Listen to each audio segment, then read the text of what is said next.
Now, everybody from your mom to your cat knows that King Arthur is the most powerful character in Divine Knockout currently right now. He's so well rounded that you don't really have a lot of challenges when you're facing other people. Now, don't get me wrong, he's not broken like other characters like Loki, but you can use him to counter everybody. Now, with this patch came the removal of the Lesser Blessing system, which has helped balance off a lot of the characters in the game. Nobody feels broken, everybody feels like they have a chance to play against each other. Now, with that being said, I'm going to give you guys my build. It's called the Speed build, and we're going to start off with the Divine trait. You're going to use Destined Strike. Enemies hit by Slowed or Soaring Edge take an additional 20% knockback and 20% damage. Trust me, that extra knockback is very necessary for you in game. It's going to give you the power you need and the extra damage to get them in the right vulnerability range to spike them down. Also, note that later in this video, I'm going to give you guys some nice tips how to play King Arthur like a professional. Next up, we're going with the minor trait. The first minor trait you're going to use is Slice Through. Air heavy attacks deal an additional 20% knockback, as King Arthur is the real spike king. He's the only guy in the game that can spike you and take you out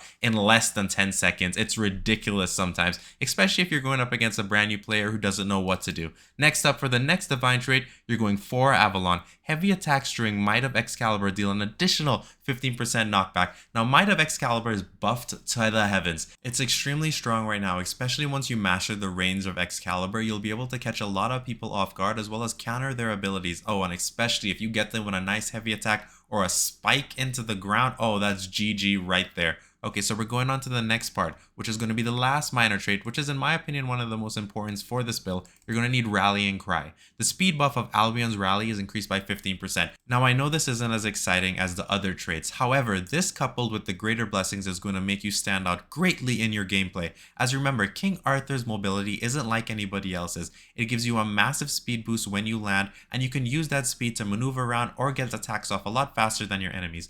Which is why when you couple it off with the greater blessing, which is Loki's celerity, you gain a 15% movement speed and slow effect durations reduced by 15%. But what you're really using this for is the movement speed. Now, this coupled with your rally cry is going to allow you to move faster than Sonic. You're going to be so fast, nobody's going to be able to touch you and your attacks aren't going to be seen. Well, it's not going to be that fast, but you know what I mean, right? With that being said, you're also going to be able to use the right combo to go in, engage, do damage, and allow yourself to get their vulnerability up so high so you can either spike them out or stun them out of the map. They're not going to know what hit them, and that's the best part about this build. Okay, now we're going to touch on the tips that I have for you for King Arthur. One of the main important tips with King Arthur, you need to learn how to use your air lights and air heavies. This is something that you may not need to know perfectly with all other characters, but you need to be always jumping. That's one of the things. You need to be like a frog, hip hop hopping, jumping around the map using your air light and air heavy to either get distance or set up an attack. That's very important. Don't just be walking around the map as King Arthur. Now, you can do this with other characters, but it's not as effective. But with King Arthur, the jumping around or the movement ability of him is very important, as his air light and air heavy are super punishing if you can catch them off. For tip number 2, it's pretty simple. I'm pretty sure you've seen this. A lot of heavy attacks being used with King Arthurs. When they're on the ground, they're just using heavy attacks, maybe a light attack if they get the opportunity out, and that's very important.